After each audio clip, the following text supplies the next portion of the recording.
Welcome to Steelers Wrap Up on Pittsburgh CW. Hello and welcome to Steelers Wrap Up here on Pittsburgh CW. I'm Rich Walsh. Tonight we'll take a look back at the week that was in Pittsburgh Steelers football by showing you the best of this week's interviews from the practice facility on the south side. And Merril Hoge will check in with his weekly playbook segment. But we start the show with an in-depth review of last week's big win in Indy through Steelers TV's Sights and Sounds. The house that Peyton built. A 270-foot-tall testament to a quarterback's development. Like the young Colts' 1998 debut, Kenny Pickett is navigating the winding road that is his rookie season. Ups and downs are inevitable, but progression through it all is everything. Monday night, must-see TV, fellas. Must-see TV. Get these boys nothing. Yes, sir. And take for them everything. Yeah. Get these boys nothing and take for them everything. 60 minutes of hell, fellas. 60 minutes of hell. The Monday night stage is a perfect measurement of growth from a young quarterback and his team.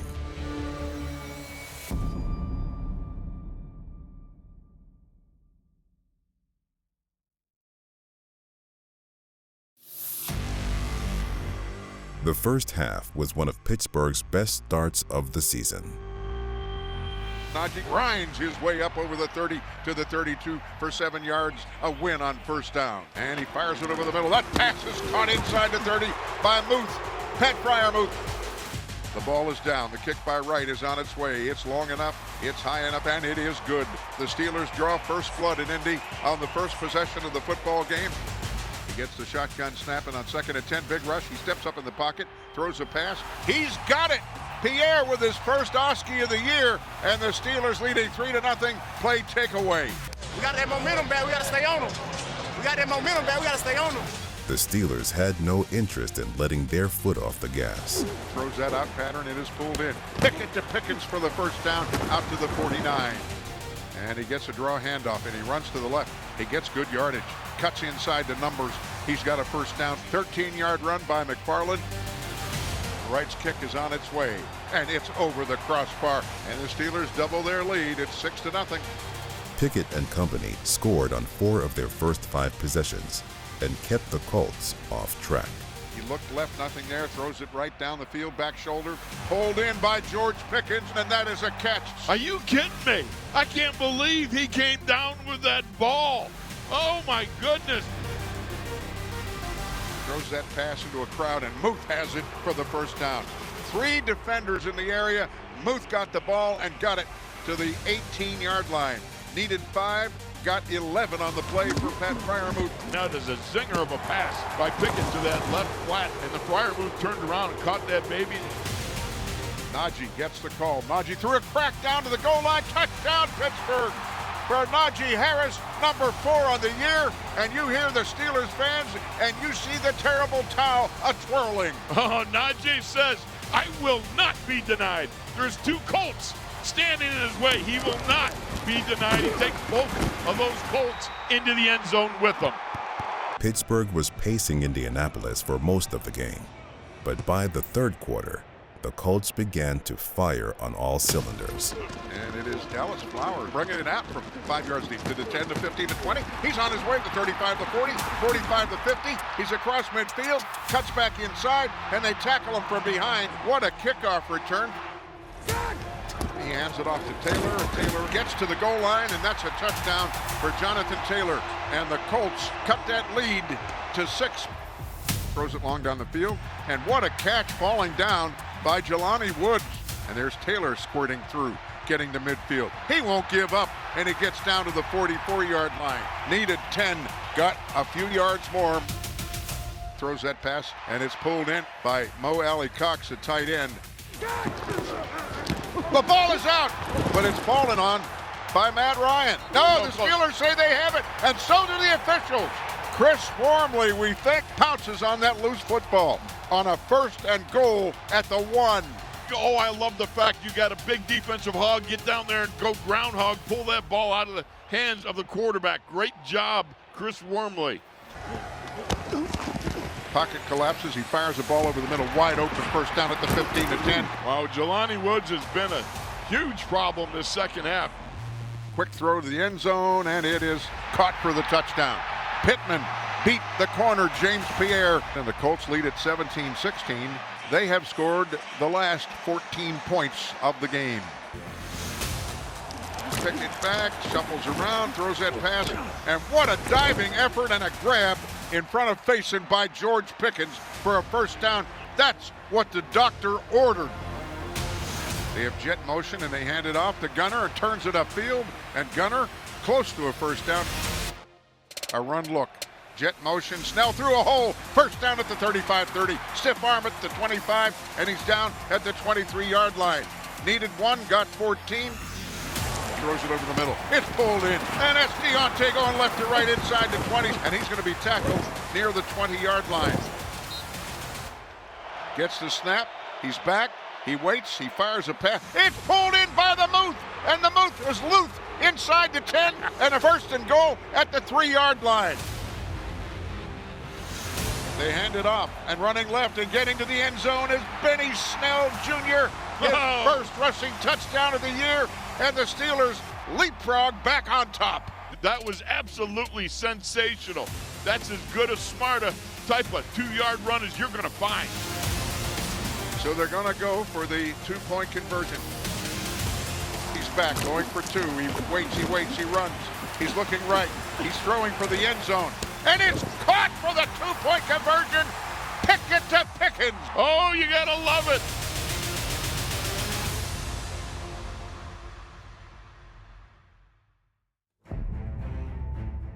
With the lead in Pittsburgh's corner, Indianapolis made one final push at getting it back.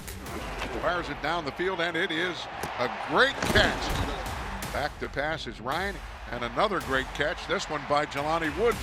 4th and 2 for the Colts. They trail by 7, and the terrible towel is twirling here at Lucas Oil Stadium in Indianapolis. Sets up, fires a pass, and it is caught by Pittman for a first down to the 33. He wants to throw it. He's in, and Highsmith sacks him. The ball is out. Who has it? Colts got it back, but a big sack by Highsmith, and that is his 10th of the year. He came in tied for 2nd in the conference, and the clock winds to 1:18. Big rush. Now he wants to run the ball. The Red Sea has parted. He gets down inside the 30 and dives for about the 25-yard line. 30 seconds left. They hand it off to Taylor, and Highsmith rides him down short of the lead stick, facing a 4th and 3. 4th and 3. The Colts at the Steelers 26. Steelers show blitz. And he's back. And he runs to the left. He throws that ball down the field, and it will be broken up at the 12-yard line. A great job by Sutton and Minka, and that is your ball game. How about that? Sweet Marie. Oh, baby. It doesn't get any sweeter than this. And the Pittsburgh Steelers pull off the mild upset. That's the end of the game here in Indianapolis with the final score, Pittsburgh 24, the Colts 17.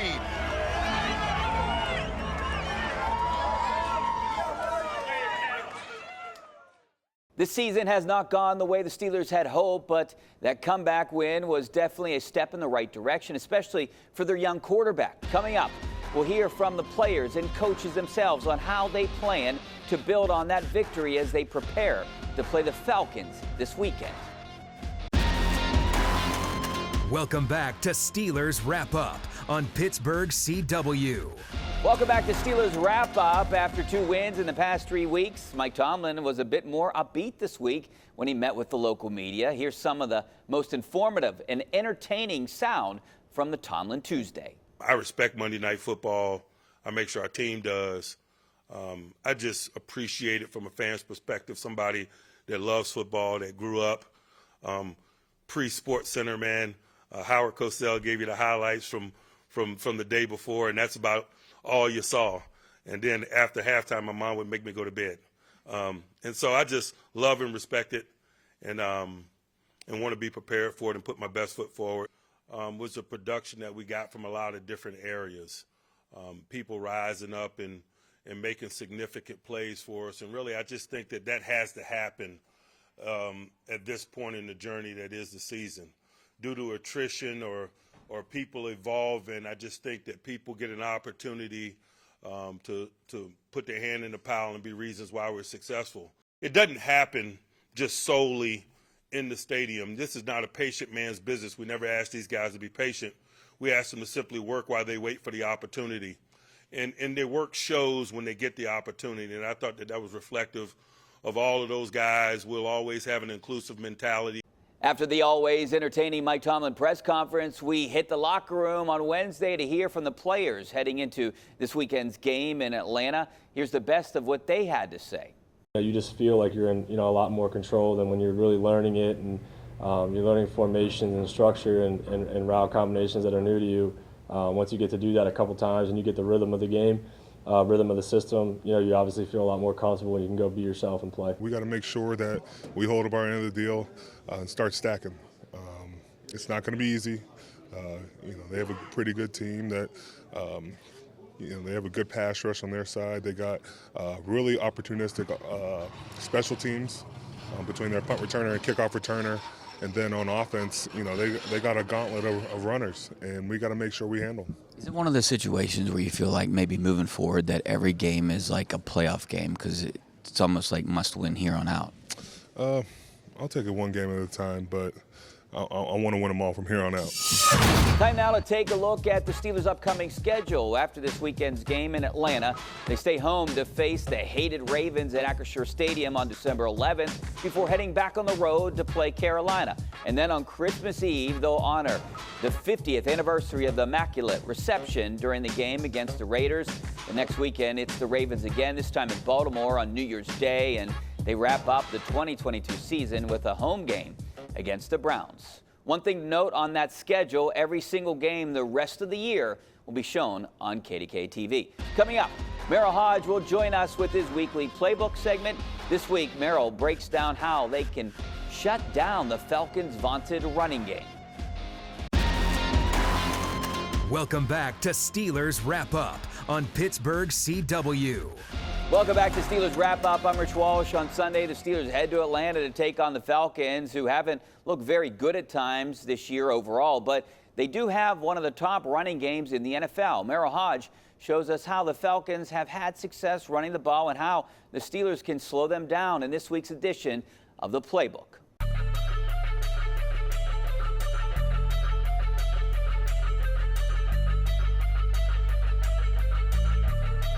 Hi everyone, and welcome into the Factor Back Studios for the Acrisure Playbook. Now this week we're going to take a look at the matchup between the Atlanta Falcons and the Steelers defense. The Atlanta Falcons really run the football very well. Now one thing about when you run the football very well, you're going to see things like the full house. There's going to be three backs in the backfield with the quarterback. Quarterback's going to run it. They're going to do a lot of different things running the football. But no matter what you do running the football, the key is controlling the line of scrimmage. If the offense controls the line of scrimmage, they're going to control the game. If the defense controls the line of scrimmage, they're going to control the opponent. So that's what we're going to take a look at. First, let's look at the Atlanta Falcons and how they run the football and how really good they are at it and what the real challenge is for this Steeler defense. Now, on this particular run, the point of attack is really, it's called an outside zone. This back is actually, the point of attack is to run to the outside as fast as he can and then look for running lanes, okay? Here's the blocking scheme. These two are going to double here to over here. Double in here to here. We're going to get a double here to here, and we're singling back here. What they want to do is they want to get the defense to flow, because when they flow laterally, they don't stay together. They create those running lanes. So let's snap the ball. Let's see what happens. Well, the first order of business, they have absolutely dominated initially. They got control here, they got control here, and they're cutting off here. So when you cut off here, you get movement here, all the way up to these guys. You're going to create running lanes for your runner. It is very hard to play defense when you're moving laterally. You'll see this more as we get right here. Now they have really manifested where they have. This double team is absolutely controlled. This right here, done. Okay, the cutoffs have already happened, and that means you got a canale here for your runner. That's a big time block from the offensive line, how they work together, and chunks of yards for your back. Well, let's take a look at the Steelers. This is very similar to the Monday night game. Very similar concept. Now, the wide receiver comes in. Instead of it being a tight end, it's a wide receiver. However, this is really kind of the same style of run. Point of attack for your runner, we're going to go to the left this time. He's going to try to target to the outside. Remember what you want. You want to get these guys flowing this way. You do not want them coming this way on this particular run because it's doom. And especially over here at the point of attack. Let's clear the screen. Remember, point of attack, okay? All the blocking schemes that you have, you're going to get single blocks here, you're going to get a double here, and you got to win right there. Let's snap the ball. Let's look at what happens right away. Okay, initially, look what happened. This is actually outstanding by Millay, okay? He wins right here. Highsmith, another great job. Controlling the edge, not getting any movement here. Heyward, beautiful job of taking this double team on, and here comes Bush to help out. You've got penetration here already and pursuit on the backside. This spells doom for the runner. You've got no flow, you got penetration, you have pursuit, and you got the edge secured. Controlling the line of scrimmage. When you control the line of scrimmage, you control the opponent. And they do a beautiful job here. There at the end, I mean, this is just outstanding. You get off the block like this and make the tackle, and you've got all your buddies there. That's how you play run defense. Now, I know the Colts had some chunks, but they didn't have a lot of explosive runs. And that's the danger in this game. No explosive runs, you control the line of scrimmage and neutralize their offense. You force them into things they don't do very well, and that's still the football. So if they neutralize the running game, they got a great chance of controlling the opponent and winning this game. Thanks, Merril. As always, great stuff from the Factor Back studio. Coming up, Steelers TV shows us that sport of football isn't just for the boys. Stick around. Welcome back to Steelers Wrap Up on Pittsburgh CW. It's week 13 of the 2022 NFL regular season as your Pittsburgh Steelers take on the Atlanta Falcons in Mercedes-Benz Stadium. Since 1966, the Steelers have dominated the Falcons, going 14-2-1, and have lost just once in Atlanta since 1970. He's going to be hit and dropped for a sack. Pittsburgh heads to Atlanta after defeating the Colts 24-17, and now are tied with San Francisco for the most Monday night victories in league history with 56. Head coach Mike Tomlin is 3-0 all-time against Atlanta, and in the most recent meeting in 2018, the Steelers trounced the Falcons 41-17. Pittsburgh is undefeated against the NFC South this season, but Atlanta has won 4 of its last 5 home games, and a win against the Steelers gives them a better shot at first place in their division. On Sunday, it's the Steelers and the Falcons at 1 p.m.